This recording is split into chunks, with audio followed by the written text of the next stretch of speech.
Have you ever felt stuck even though you know you want more out of life? You keep delaying things, you overthink everything.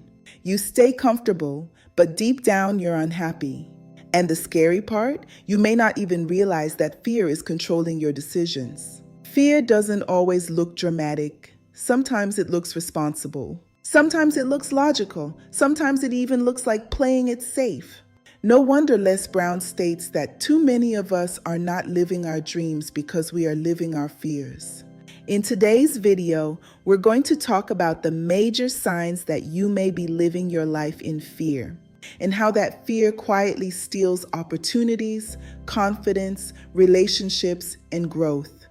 If this message speaks to you, stay until the end. One of the biggest signs of fear is constant overthinking. You analyze every decision. You replay conversations in your head.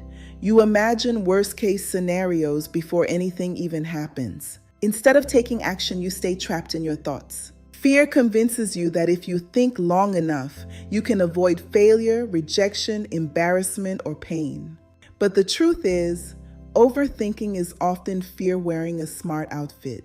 To break this pattern, you need to practice mindfulness and take action by recognizing the signs and developing coping mechanisms. Also, be ready to accept uncertainty. Another major sign is staying comfortable even when you know you're unhappy. You want change, but you avoid risk. You complain about your job, your routine, or your relationships.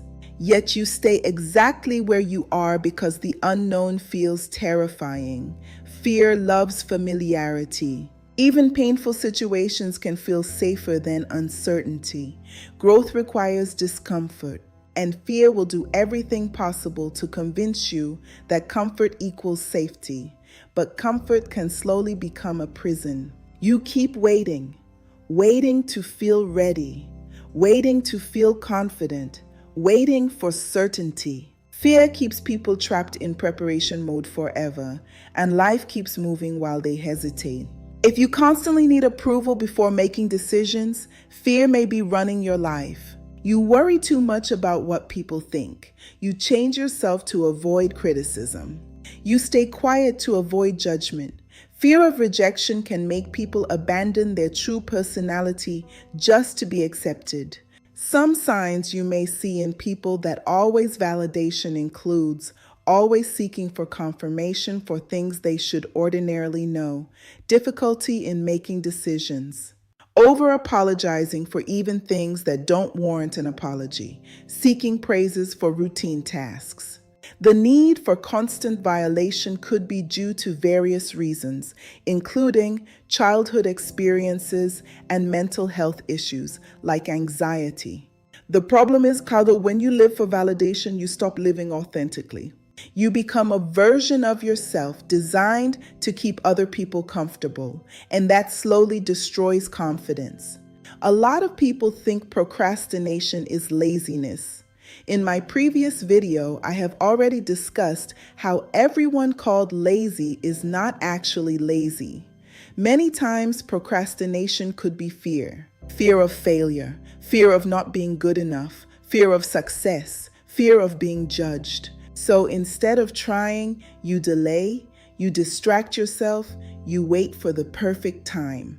When facing a huge task, there is usually the emotional response of fight or flight. Fight means that you face the huge task, learn from it, and move on. For flight, on the other hand, we try to avoid the huge task, and procrastination is one of the mechanisms for avoidance. While avoiding or procrastinating when to start a task may seem like it lowers anxiety, the underlying fear remains. This could lead to delay, and delayed dreams often become abandoned dreams. The perfect time rarely comes. The steps to follow in managing procrastination includes self-awareness. Break tasks down. Set achievable goals. Take breaks. This reduces any existing anxiety and keeps you rejuvenated. Fear also shows up in relationships. You avoid saying how you truly feel. You tolerate disrespect. You stay silent when boundaries are crossed. Why? because confrontation feels uncomfortable. This is fear of conflict. You fear that relationships will be damaged, and you fear that you may be misunderstood. So instead of risking conflict, you sacrifice honesty. But avoiding difficult conversations doesn't create peace. It creates resentment, emotional exhaustion, damaged trust, disconnection, and escalation of small issues. To manage the avoidance of hard conversations, it will be good to prepare for the discussion, embrace the discomfort, set goal on the intent of the discussion, communicate the goal clearly to the other party. Sometimes courage is simply telling the truth, and practice transparency. Have you noticed yourself saying things like, "It's probably unrealistic. I'm not talented enough. People like me don't succeed"? That's fear talking. Fear tries to shrink your dreams before the world gets a chance to reject them. So, you reject yourself first. You pretend not to care. You play small. You convince yourself to settle. But deep down, you know you were meant for more. Fear kills your dreams by making bold visions seem like nightmare.